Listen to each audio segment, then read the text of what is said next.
Hello guys, I'm the Real Gaffer, and today I'm going to be talking about the big Siberian bear, Alexandra Zarya Nova, or Zarya as she's known in the game of Overwatch. Together, we are strong. Vyskut privyet, comrades, and welcome! So yeah, today I'm just going to be talking about Zarya. She's one of the tank classes. She's considered 3 stars of difficulty, so one of the more difficult classes. So this is basically just going to be a quick tip video just to give you an idea of how she's intended to be played and how to sort of maximize her skills.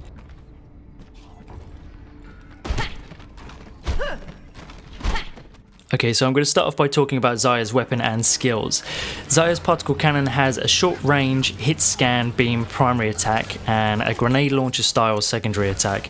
The primary fire does 75 DPS, so 75 points of damage per second that you keep the beam on an enemy, and that can only hit one enemy at a time. The secondary attack does 45 damage per shot, but it is an area of effect, which means that you can hit multiple enemies with it, but as it's a splash attack, like a grenade explosion, the further away from the explosion, the less damage people are going to take. Both of these attacks can be potentially doubled by charging, and I'll talk about the charging later on in the game. A useful point to make about Zarya's primary beam as well is it can't be stopped by Genji's Reflect, and it can't be stopped by D.Va's defense matrix, so you can still shoot through those with the primary attack, whereas the secondary projectile attack can still be reflected and stopped by those. And her skills, she has a self barrier and she has a team barrier that she can project. Both of them do exactly the same thing. They absorb damage and they simultaneously power up Zarya's particle cannon. Again, I'll talk about that later. The team barrier cools down quicker, 8 seconds, whereas her personal barrier cools down in 10 seconds. So you can shoot off your team barrier slightly quicker than your personal one. One of the first points I want to make about Zarya, about playing her, before I go into anything else, is to actually pop into the options and go into Zarya's specific settings and actually turn on teammates' health bars, because it's super useful to know how much health all of your teammates have before choosing who you're going to project a barrier onto. I don't know why this isn't on by default like it is for the healers, but it's super useful because Zarya is kind of a semi-support tank in the fact that she can project this barrier onto teammates, and you can, in super clutch situations, you can keep your teammates alive when they're retreating from the front line or whatever's going on. So down to the meat and potatoes of playing Zarya. She is kind of like a holding skirmishing character. Generally, from my experience, you want to fight from the middle of the team so you can see friendly teammates to put down barriers on, and every now and again you can push forward yourself and put on your personal barrier to absorb as much damage and get as much power into your gun as possible. Because basically the most important thing for Zarya is getting herself powered up. Once she's powered up, she's incredibly dangerous.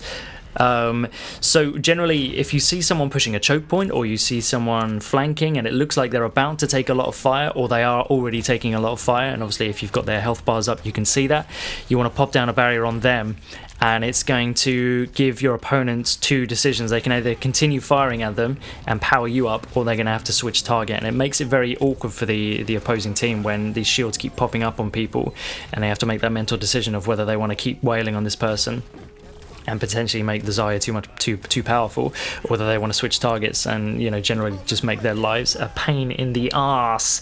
Another time you want to be chucking down your barriers is when someone's ulting. So for example, if Farah's up in the sky and she's letting justice rain from above, stick a barrier on her, because I don't know if you've played Farah, but anytime you set off your ult, people will shoot you down as quick as they possibly can, because it's just one of the quickest ways to stop you. Farah's ult, Reaper's, Death Blossom, McCree's, Deadeye, all of these ults really attract attention from the opposite team. So if you pop down a barrier on them as soon as they fire it off, then you're going to take a big power up from people trying to shoot them down.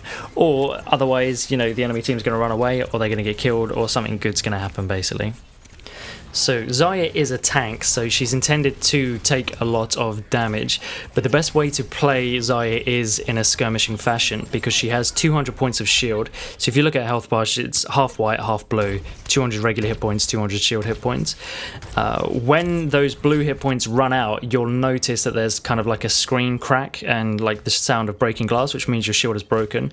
What you want to do at that point is kind of back off and keep out of combat, and if you spend 3 seconds without getting hit, then your shield is going to start regenerating at 25 points per second. So it's almost like a self-heal. So the way to play Zarya in order to play her like a tank and to take damage and to stay alive is to, as soon as that shield runs out, get out of line of sight, wait for it to come back, and then push back into combat. And that's the best way you're going to keep Zarya alive.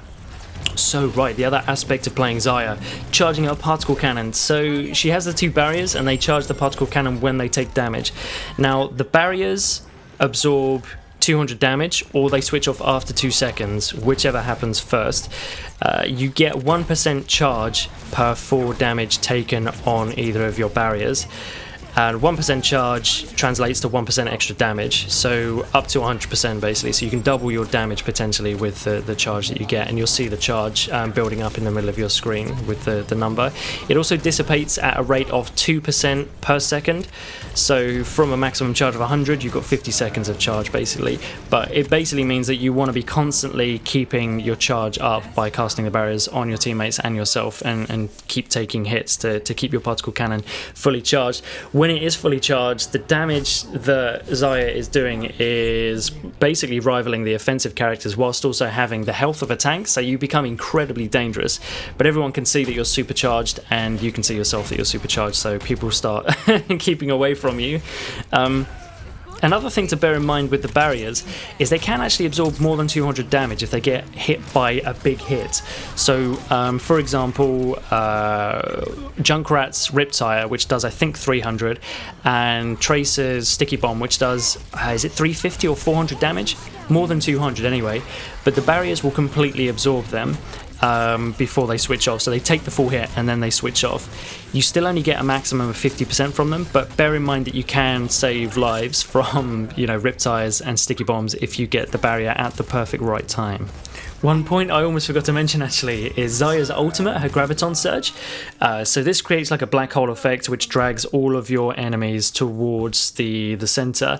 It fires off instantly and functions pretty much exactly the same as the secondary fire on the weapon in terms of trajectory.